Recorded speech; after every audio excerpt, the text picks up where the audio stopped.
देखो इस क्वेश्चन में हमें क्या गिवन है कि if alpha is the root of the equation. Equation क्या है? X square plus 6x plus 10 is equals to 0। तो हमें वैल्यू फाइंड आउट करनी है किसकी? Alpha plus 1 into alpha plus 2 और अल्फा प्लस 4 और अल्फा प्लस 5। ठीक है, इसकी वैल्यू फाइंड आउट कर रहे हैं। अब देखो, जिसको ये वे नहीं पता होगा उसके लिए थोड़ा ये मुश्किल होगा, पर यहाँ पे हम दो तरीके डिस्कस करेंगे इसको सॉल्व करने के लिए। एक तो है जिसने हायर मैथमेटिक्स पढ़ रखी है, मतलब 11 12 की देख रखी है, और जिसने 11 12 की नहीं देखी है। तो पहले हम ये चलो इसको सॉल्व करते हैं। अगर ये मुझे टर्म दे दिया है, अगर मैं इसका रूट रूट निकालूं, मतलब इसका जो रूट मैं ऐसे डिस्क्रिमिनेंट निकालूंगा, बी स्क्वायर माइनस 4ac। तो अगर रियल रूट्स होंगे तो उसकी वैल्यू जीरो से बड़ी आनी चाहिए, जीरो के इक्वल आनी चाहिए। तो अगर अगर मैं इसको कैलकुलेट करूँ तो 6 का square minus 4 into 1 into c कितना आ जाएगा? 36 माइनस 40 माइनस 4 आ रहा है। तो इसके रियल रूट्स तो एग्जिस्ट ही नहीं करते, क्योंकि अगर इसकी वैल्यू लेस देन जीरो आती है तो मतलब नो रियल रूट्स होते हैं। क्या होते हैं? No real roots. ठीक है, मतलब रूट्स रियल नहीं है। तो इमेजिनरी रूट्स होंगे। अब किसी को इमेजिनरी रूट्स नहीं पता होगा, इमेजिनरी रूट्स ये होता है जो नंबर लाइन पे एग्जिस्ट ही नहीं करता है। ठीक है, वो नंबर है जो नंबर लाइन पे एग्जिस्ट नहीं करते, जैसे कि ऐसा नंबर हो गया अंडर रूट -2 हो गया, अंडर रूट -3 हो गया। ऐसे नंबर आप कहाँ नंबर लाइन पे दिखा सकते हो, क्योंकि रूट के अंदर नेगेटिव टर्म एग्जिस्ट ही नहीं करता। तो इस तरीके की चीजें होती है।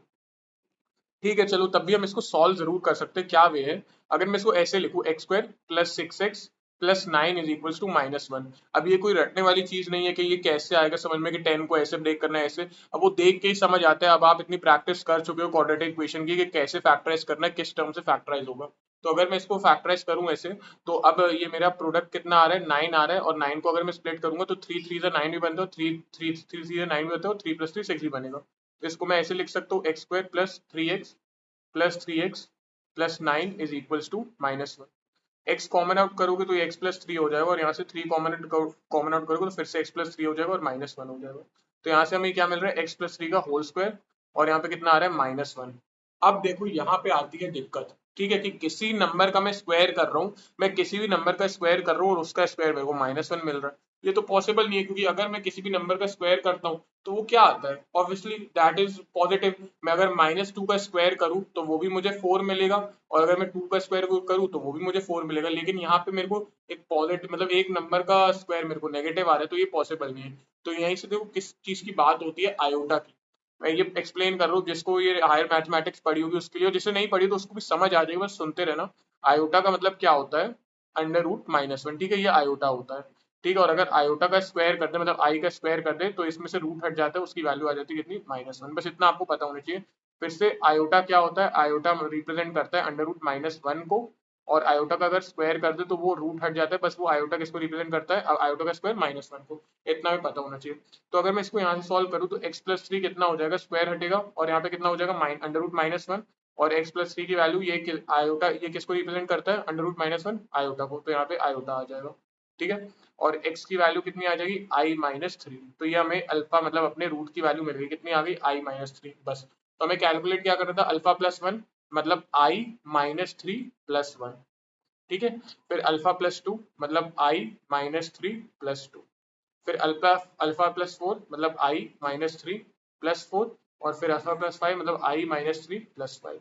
सॉल्व करते हैं, ये तो हो जाएगा अपना i-2, और ये हो जाएगा i-1। ये हो जाएगा i + 1, और ये हो जाएगा i + 2।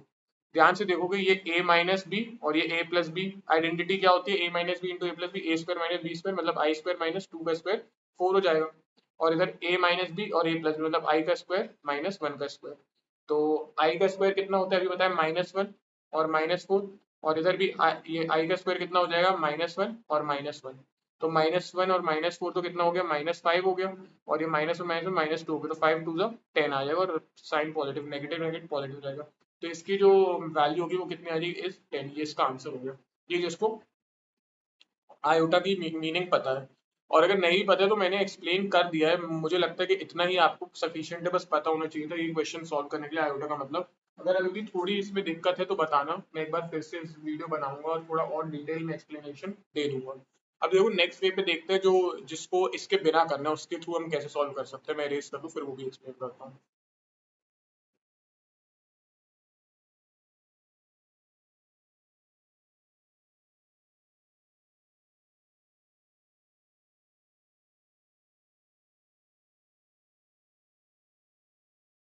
अच्छा क्वेश्चन है वैसे, काफी मतलब सोचने पे मजबूर कर देगा कि आप सॉल्व कैसे करो।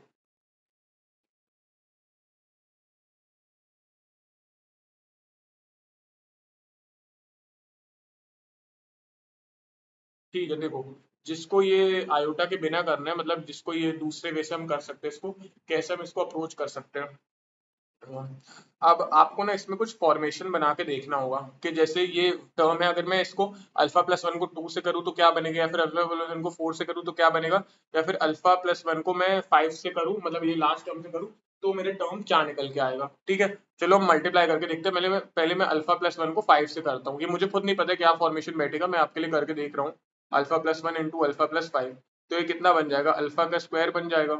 ठीक है, प्लस कितना हो जाएगा, फाइव अल्फा प्लस अल्फा और प्लस फाइव, तो कितना आ गया, alpha square plus six alpha. ठीक है, इतना निकल के मेरा आ चुका है, ये वैल्यू मेरे पास आ चुकी है। ठीक है, अब देखो, मुझे तो पता है कि ये x square plus six x यहाँ पे आ रहा है, और यही मतलब एक्स, अल्फा इसका रूट है, मतलब एक्स के बदले हम क्या सब्स्टिट्यूट करेंगे, अल्फा ही करेंगे, मतलब एक्स और अल्फा तो इक्वल है, मतलब ये मेरा यहाँ पे X square plus six alpha मिल गया।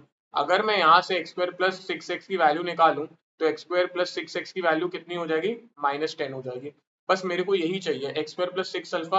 अब देखो मेरा एक ही बार में मैच हो गया, x square plus six alpha plus five बन रहा था, और अब दो को बचे हुए दोनों को मल्टीप्लाई करूं, मतलब alpha plus two into alpha plus four. ठीक है, तो ये आ जाएगा alpha square plus four alpha plus two alpha plus eight. ठीक है, तो इसकी वैल्यू हो जाएगी alpha square plus six alpha plus eight. बस, अब alpha square plus six alpha की वैल्यू ये हो गई, एक्स प्लस सिक्स होगी माइनस टेन, सब्सटीट्यूट कर दो, माइनस टेन प्लस फाइव, और इसकी वैल्यू हो जाएगी माइनस टेन प्लस एट। तो ये तो आ गया आपका माइनस फाइव, और ये आ गया आपका माइनस टू, तो फाइव टू, तो फिर से कितना आ जाएगा, टेन आ जाएगा पॉजिटिव वाला।